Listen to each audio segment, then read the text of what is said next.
Hey guys, Paul with you here, taking you through the MusiqHub Drum Book 1 Getting Started video series.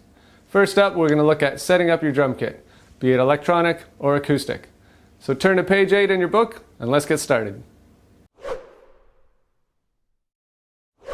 Okay, so we're going to look at setting up an acoustic or a traditional drum set, starting with this big guy here, the bass drum or the kick drum. We like to start on the bottom and build from there. So let's look at what we need to do here. So the kick drum's played with a pedal, not with sticks. So we need to attach that first.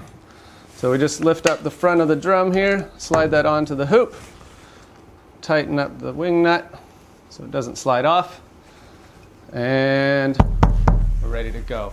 The next thing you need to do is with your drum key, which you should always have with you, very handy thing. We use it to tune the drums and adjust a number of things.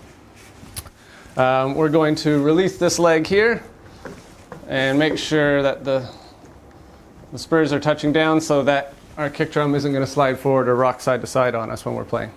Okay, so you might need to adjust this as well, like I said, with the drum key. Make sure that's all snug. Same on the other side, and you're ready for the next drum.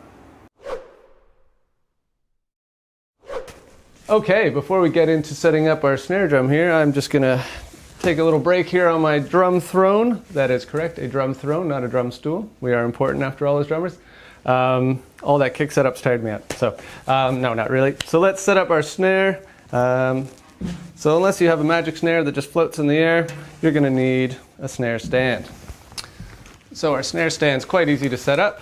First, we get the legs out by adjusting this guy here, and then just a quick tighten. Don't want to over tighten. Set that down in front of you and open up what's called the snare basket, like so. And that allows us to place our snare in there like so. Okay. Now I can tighten up this at the bottom just a little bit if my basket's a bit loose. Now try to think of setting up your snare, well, your whole drum set really, to you. Don't, sit down comfortably and then set up around it. So I'm sitting comfortably, I'm at a good height. My legs aren't up here, I'm not sitting too low, I'm not sitting too high and hunched all over. Right, I'm just sitting comfortably, snare's between my legs, kick's easy to reach, everything's easy so far. And you want to also make sure that your snare height is good, right? You don't want to be playing up here or playing down there. So you can adjust the height on the side of the snare stand as well. And mine's at a good height right now because I can play it without hitting my legs, or like I said, reaching too high or too low.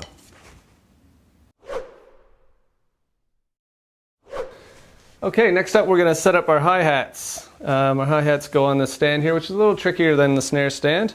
So first thing again, we always want to get the legs out and in position so it's nice and secure. So we'll tighten that up again.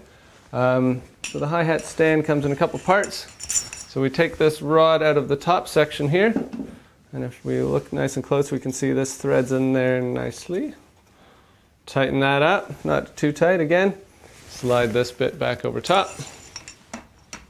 And now I'll secure this bit in place here. Mine has a memory lock. Yours may or may not have that. Again, if it does, just use the drum key to tighten that up to where you want it. That way you don't have to remember where it goes every time. I get it right where I want it.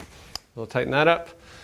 And now I'll grab my actual hi-hat cymbals, because there are two of them. There's the hi-hat bottom, which is generally a little heavier than the top. So we'll put that on there, and that just sits on this felt here. Okay, now here's where it gets a little tricky. This is called your hi-hat clutch. Okay, now this is what's going to hold your hi-hat top and allow it to open and close. So I'm going to open this up. So you can see there's two felts. And it's important with this cymbal and every cymbal to always have a felt on either side of your cymbal. You never want metal on metal. That is bad and will damage your cymbals. So I tighten that up. Again, not too tight. Now slide it over the rod here. So now the hi-hats are touching. If I want to be able to open them, I can just push this hi-hat pedal down a little bit and tighten that up. So now I've got them open, and I can open and close it with my foot. So I'm just going to slide across into position here. So now I've got my kick, my snare, and my hi-hats. And so I'm using both my feet here, so kick and hi-hat. And now I can adjust this where I want it. Some people like to have them nice and wide open when they're open. Some people just open them a little bit. And that's basically our kick, snare, and hats, which is what we're going to use to play our first few beats and what we'll use the most as drummers. Okay, so we've got our kick, snare, and hats. Now we're ready to add what are called toms or tom-toms.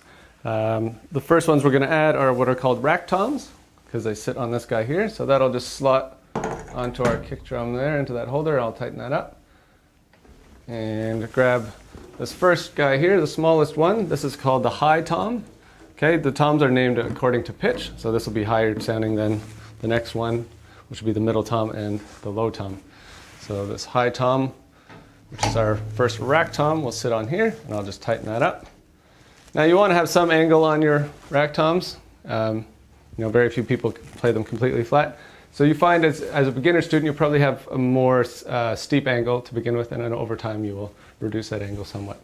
But again, every drummer sets up differently. Set up to what's comfortable for you, as long as it's not ridiculous and you're not reaching all over the place and hurting yourself or things like that. So now the middle tom, or medium tom, also a rack tom sitting on there.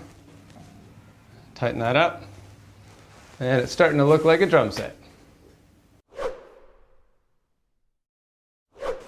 Okay, so we've got our kick, snare, hi-hats, and our two rack toms, or our high tom and middle tom. Completing the tom family here is our floor tom, this big guy. Okay, now the floor tom sits on the floor, that's the name. So I'm going to flip it over and put in the legs.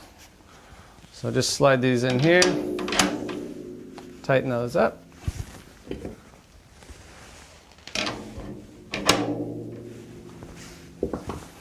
And now this will allow me to adjust the height and angle of my floor tom to just the way I like it.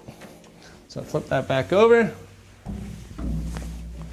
And again, if it's too high or too low, or I'm not quite liking the height of it, I can get some more height there or bring it down.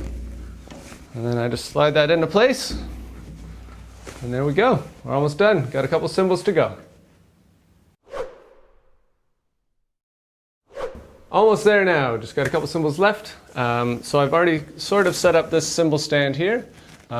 This is a boom stand, which means it has this extra arm here. There are straight stands as well. Now this I can adjust exactly where I want that cymbal to go, which is nice. I can adjust the angle and the height. Now just like with the hi-hat, I want to take this guy off here so that I can put the two felts, one on either side of the ride. So the ride is this big guy here. This is the 20-inch ride. Rides are 20 to 26 usually, most commonly 20 to 22 though. Now I place that on the stand like so. Nice and comfy there. Now I put the felt back on, tighten that back up. Again, just like before, not too tight, and it's ready to play.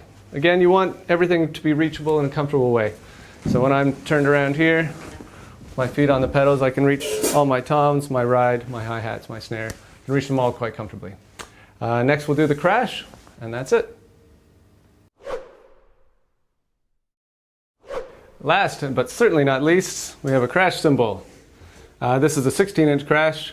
They range in size from 12, which is kind of a splash, but 14 generally to 20 and 21. Some guys will actually use their rides as crashes. Anyways, this is a pretty standard crash, and we put it on the stand just in the same way as we did with the ride. So we want to take off one felt in the washer and then put that back on. Again, not too tight. I want it to be nice and reachable. I can play it easily without reaching crazy distances. So the days of cymbals up here are probably over. Too many people are getting injuries. So I think it's about time to play these drums. Oh no, I guess the neighbors won't like that. Well, I guess we'll have to set up the electronic kit, which we can play nice and quietly and show you how they're similar and different at the same time.